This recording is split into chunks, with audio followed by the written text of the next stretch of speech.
ಸುಮ್ಮನೆ ಪರಿಶುದ್ಧ ಪ್ರೇಮ ಎದೆಯೊಳಗೆ ಇತ್ತು ಅಂದ್ರೆ ಅವನಿಗೆ ಸಂತ ಅಂತ ಕರೀತ. ಇಂಥ ಒಂದು ಪರಿಶುದ್ಧ ಪ್ರೇಮದ ಒಂದು ಎಕ್ಸಾಂಪಲ್ ನಮ್ಮ ಎದುರಿಗೆ ಇವತ್ತು ಒರಿಸ್ಸಾದಿಂದ ಬಂದಿದ್ದಾರೆ ಒಬ್ಬರು ಜಲಂಧರ್ ನಾಯಕ್ ಅಂತ ಹೇಳೋರು. आप उठेंगे, हिंदी समझ में आएगा आपको? नहीं आता ना? आपका बारे में बोल रहा हूँ. आप खड़ा होकर इनको एक नमस्कार कीजिएगा एक बार. नमस्कार करो, नमस्कार. हाँ, यस यस, उनको नमस्कार. हाँ, राइट राइट, यस, बैठिए, आप बैठिए. उनको हिंदी भी नहीं आती, ಹಿಂದಿನೂ ಬರೋದಿಲ್ಲ ಅವ್ರಿಗೆ. ಅವರು ಒರಿಸ್ಸಾದ ಈ ಗುಡ್ಡುಗಾಡು ಪ್ರದೇಶದ ಜನ, ಊರಾಗಿರೋರಲ್ಲ ಅವರು.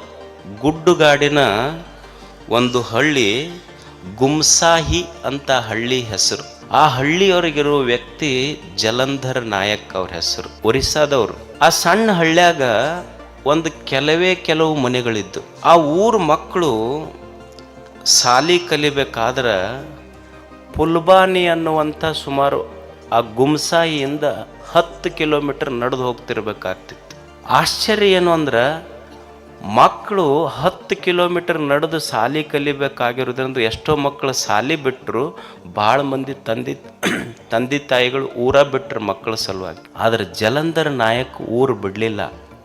ನಮ್ಮೂರವ್ರಿಗಾಗಿ ನಮ್ಮೂರು ಮಕ್ಕಳಿಗೆ ದಿವಸ ಸಾಲಿಗೆ ಹೋಗ್ಬೇಕಂತ ತಿಳ್ಕೊಂಡು ಆ ಊರಿಗೆ ದಾರಿ ಸಹಿತ ಇರಲಿಲ್ಲ. ಗುಡ್ಡುಗಾಡು ಪ್ರದೇಶದ ಗುಡ್ಡದಾಗ ಹೋಗ್ತಿರ್ಬೇಕಾತ 10 ಕಿಲೋಮೀಟರ್ ನಡ್ಕೊಂಡು 2 ವರ್ಷಗಳ ಕಾಲ ಪ್ರತಿನಿತ್ಯ 7-8 ತಾಸು ದಾರಿ ಮಾಡಿ 8 ಕಿಲೋಮೀಟರ್ ಒಬ್ಬನೇ ರಸ್ತೆ ಮಾಡಿದಾನೆ ಸಾಲಿಗೆ ಹೋಗ್ಲಿಕ್ಕೆ ಮಕ್ಕಳು.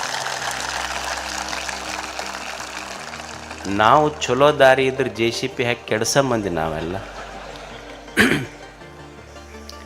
8 ಕಿಲೋಮೀಟರ್ ರಸ್ತೆ ಮಾಡಿದಾನೆ ಮನುಷ್ಯ.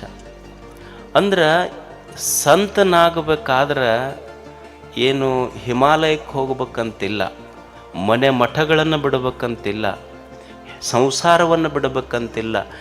ಎದ್ಯಾಗ ಈ ಜಗತ್ತಿನ ಬಗ್ಗೆ ಪರಿಶುದ್ಧ ಪ್ರೇಮ ಇತ್ತು ಅಂದ್ರೆ ಸಂತ ಆಗ್ತಾನೆ, ಒಬ್ಬ ಸಂತ ಅಷ್ಟೆ.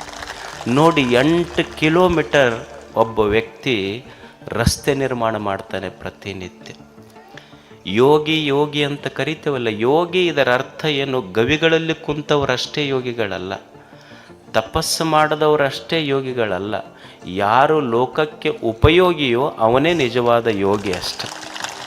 ಅಂಥ ಒಂದು ಲೋಕೋಪಯೋಗಿ ಕೆಲಸ ಮಾಡಿರುವಂಥ ಜಲಂಧರ್ ನಾಯಕ್ ಅವರಿಗೆ ಶೇಗುಣಸಿಯ ಪರಮ ಪೂಜ್ಯರು ಅವ್ರಿಗೆ ಗೌರವಿಸಬೇಕು ಅಂತ, ಆಶೀರ್ವದಿಸಬೇಕಂತ ಅವರಲ್ಲಿ ಕೇಳ್ಕೊಳ್ತೇವೆ.